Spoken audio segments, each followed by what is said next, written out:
¿Qué tal, chicos? Seguidores del Chicharito Hernández, fanáticos de la MLS, vividores de sueños. Vamos a ver un tema que tenemos ahí pendiente de explicación. Hoy he estado un poco ocupado todas estas semanas, ahí, ¿no? Con diversos asuntos dentro de la facultad y de la escuela. Entonces no he tenido mucho tiempo disponible para poder grabar. Y vamos a empezar con esta unidad 2, que es la parte de la teoría de la empresa. Anteriormente vimos la parte de la teoría del consumidor y pues maximizamos los beneficios de las personas.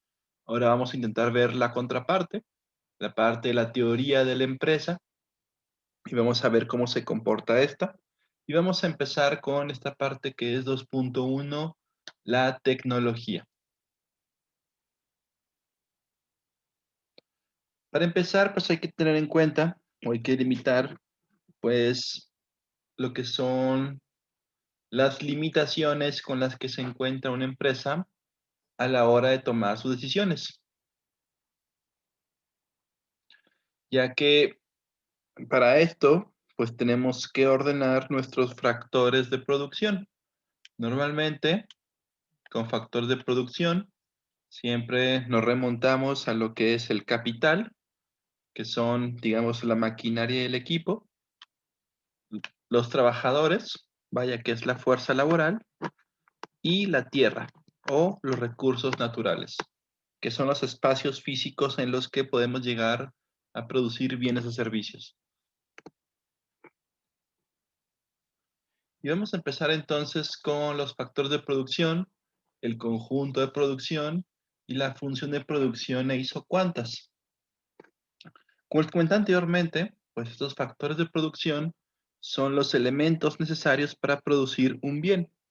Si yo produzco zapatos, necesito de una persona que ya sea opere la maquinaria con la que se crea el zapato o como tal que esta persona se dedique a la producción del zapato.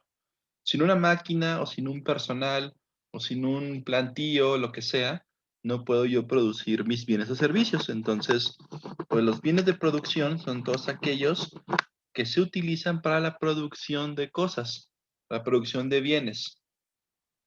Como les comentaba, pues tenemos las grandes categorías que son tierra, trabajo, capital y los recursos naturales. El factor capital, pues son bienes que han sido producidos y que sirven para producir. ¿Qué queremos decir con esto? Pues digamos, yo tengo una máquina, la máquina no se creó sola. Esa máquina tuvo que haber sido producida por alguien. También se dice que el capital, pues es un factor de acumulación de trabajo.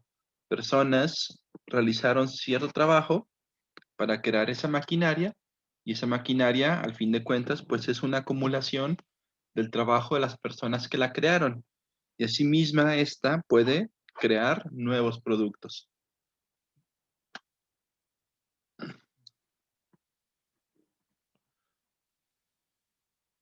Pues como se ha mencionado y como se ha dicho anteriormente, la naturaleza impone restricciones tecnológicas a las empresas. Solo algunas combinaciones de estos factores de producción resultan viables para obtener una cantidad de producción determinada. Ya este conjunto lo llamaremos conjunto de producción y está formado por todas las combinaciones posibles de los factores y productos tecnológicamente factibles. Si recuerdan un poco sus clases de economía o lo que vimos al principio del parcial, o vieron ustedes en Introducción a la Economía, pues cuando estamos hablando del consumidor hablamos de la frontera de posibilidades, que hablábamos de pues hasta dónde nos puede alcanzar, ¿no? Hasta dónde somos capaces nosotros de consumir. Y también pues recordamos la frontera de posibilidades de producción, que era pues la cantidad de bienes y servicios que nuestro país, empresa o lo que sea, era capaz de producir. Entonces aquí básicamente pues tenemos un conjunto de producción que me indica pues la cantidad de bienes y servicios que yo soy capaz de producir como tal. Y tendrían una forma como este gráfico. Tenemos aquí donde Y es la cantidad de producción y X es el factor de producción, digamos los trabajadores. A medida que avanza hacia la derecha, vemos que la cantidad de producto va incrementando. Si tengo más trabajadores, hay más producción. Pero vemos, y vamos a analizar un poco más adelante, que esta curva pues se va, digamos, haciendo acostada. Lo que me indica que a medida que hay más y más y más trabajadores, la producción aumenta, sí, pero esta va disminuyendo su ritmo de crecimiento.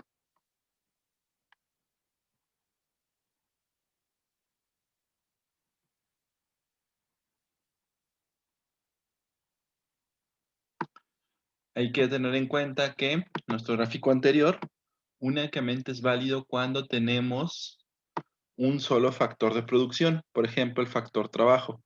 Si tenemos dos factores de producción, como maquinaria y trabajo, el gráfico anterior no resulta del todo útil, o digamos, no refleja la realidad. Y a ese tipo de gráfico lo llamaremos o determinaremos lo que son las isocuantas. La isocuantas, pues es una gráfica, pues una curva en la que me indica mis niveles de producción, o los niveles de producción que yo puedo alcanzar con mi empresa, ¿no? Con mi negocio, con mi fábrica, con lo que sea. Anteriormente, o básicamente un isocuanta, es lo mismo que las curvas de indiferencia de la teoría del consumidor.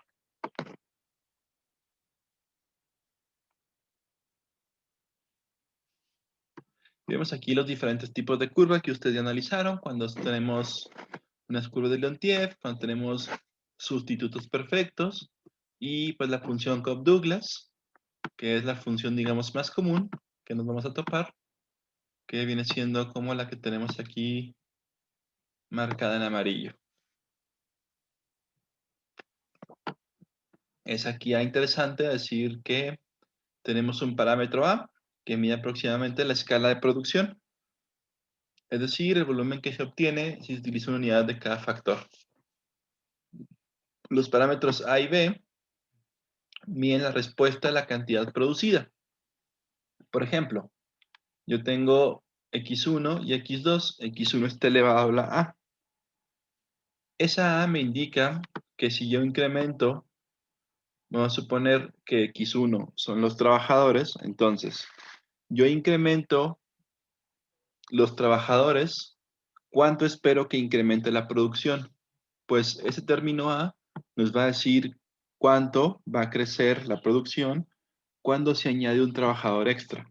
O sea, nos va a medir ese cambio marginal. Yo añado un trabajador extra y espero que la producción se incremente en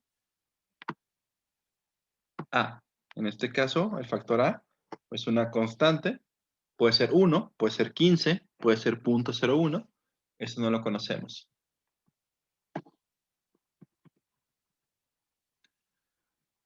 Bueno, esta tecnología de la que estamos hablando, o estas funciones de producción con las que contamos, pues tienen ciertas propiedades. Entre ellas tenemos la que denominamos como eliminación gratuita. Decimos que las tecnologías son monótonas, lo que me indica que una cantidad igual o mayor de ambos factores debe ser posible obtener al menos el mismo volumen de producción. O sea, en español, yo en total de todo el día puedo producir 10 artículos con 5 trabajadores y 3 máquinas. Lo que me dice es que una combinación diferente entre estos factores me debería de poder dar también el mismo resultado. O sea, que yo con 4 máquinas y 3 trabajadores puedo lograr el resultado de obtener 10 productos al día. En este caso decimos que entonces los factores de producción son monótonos y llamamos esa propiedad eliminación gratuita, ya que si la empresa puede deshacerse de cualquier cantidad de factor sin incurrir en un costo, digamos, en el momento en que yo cambié menos trabajadores por más máquinas y no me cuesta más, entonces yo tengo esa propiedad, eliminación gratuita. Y la segunda es la propiedad de la convexidad. Esto me indica que si existen diferentes formas de producir un bien o servicio, estas deben ser iguales. Por ejemplo, yo puedo producir un zapato cosiéndolo o pegándolo, ¿no? Lo puedo coser a mano, lo puedo pegar con algún tipo de pegamento. Ambas formas de producción me dan el mismo resultado. Entonces, a eso le conocemos como tecnologías convexas. No importa, digamos, la forma en la que se realiza, sino que el resultado sea exactamente el mismo.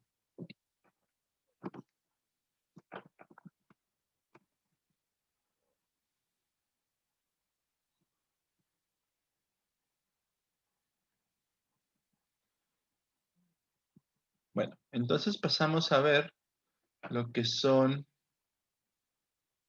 déjeme que no se me pierda.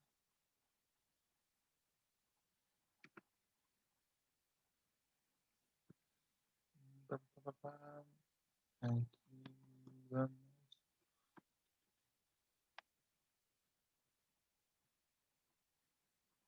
Lo que son los rendimientos a escala, que es algo importante que aclarar. Los rendimientos a escala nos hablan, nos dicen cuál es nuestra capacidad productiva.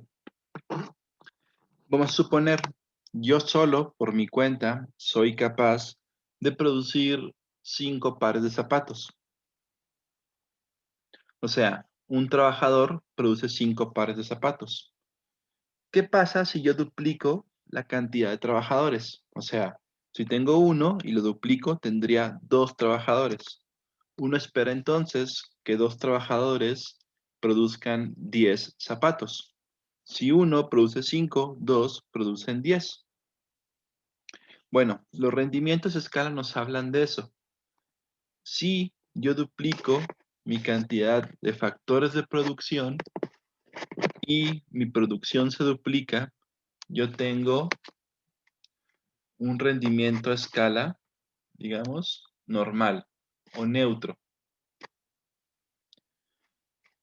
Aumenté el doble de trabajadores, aumentó el doble de la producción. Si yo aumento los trabajadores y la producción crece menos, entonces tengo rendimientos a escala decrecientes. ¿Por qué? Yo aumenté mis trabajadores al doble y mi producción creció a menos del doble. Rendimientos a escala decrecientes. Y al contrario, y viceversa, si yo duplico la cantidad de trabajadores y la producción aumentó más del doble, yo tengo rendimientos a escala crecientes. Para esto, vamos a ver lo que es también el plazo de producción. En cuanto al sistema de productivo, debemos de tener en cuenta 2 plazos, el corto plazo y el largo plazo.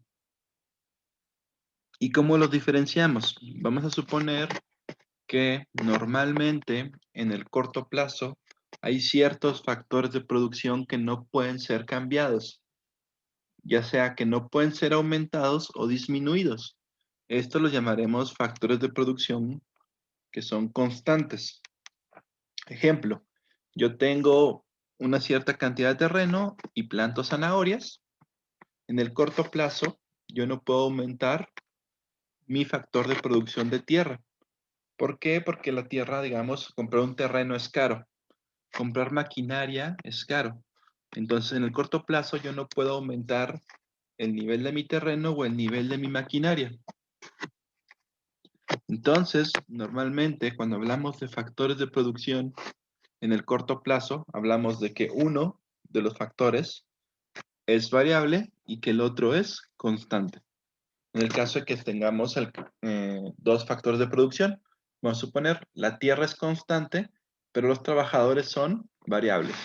Puedo aumentar o disminuir el número de trabajadores. En cambio, en el largo plazo, decimos que ambos factores de producción pueden ser variables, porque en un largo plazo yo puedo ser capaz de obtener un nuevo terreno para plantar o de obtener nueva maquinaria y equipo. Teniendo en cuenta esto, podemos enfocarnos sobre lo que es esta curva de producción. Vemos que esta va en incremento, llega un punto en que tiene un máximo y empieza a decaer. Tenemos la cantidad de bienes producidos y la cantidad de trabajo, o L, ¿no? Que es labor, que es trabajo. Entonces dice que a medida que van aumentando los trabajadores, la producción también se va incrementando hasta cierto punto. Vemos que el máximo en el rendimiento de la producción fue de 8 trabajadores. Como suele comentarlo Varian, mucha gente en la cocina estropea el guisado. O sea, si mucha gente está cocinando al mismo tiempo, algo va a salir mal. Entonces nos indica que la producción, cuando tenemos un solo factor de producción, esta va a ser positiva, pero decreciente. O sea, que el factor marginal de producción va a ir incrementándose, o sea que la producción se incrementa, pero esta va a ir incrementándose de manera cada vez más lenta. Podemos decir o afirmar que durante los primeros trabajadores que obtenemos, digamos del 1 al 4, nuestra función de producción o nuestra producción como tal se ve incrementada rápidamente. O sea, incrementa más del doble. Tenemos 4 trabajadores y 4 producen alrededor de 40, 50, ¿no? Se dice que cuando tenemos una empresa que es relativamente nueva, vamos a suponer, y en esta empresa empezamos a contratar cada vez más trabajadores. Yo tengo un trabajador ahora que se especializa en cada uno de los sectores de mi empresa.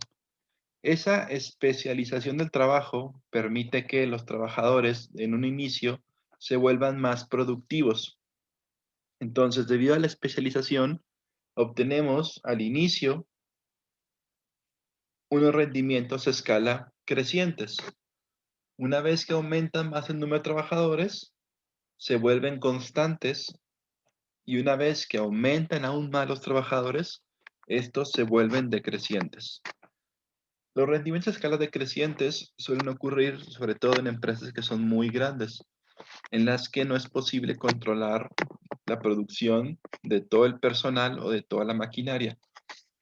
Al ser, digamos, una industria, una fábrica muy, muy grande, muchos de los trabajadores o mucha de la maquinaria no opera a su máxima capacidad y por lo tanto, pues suelen ser menos eficientes y obtenemos rendimientos a escala decrecientes. Bueno, por este tema ya es todo lo que podemos rescatar.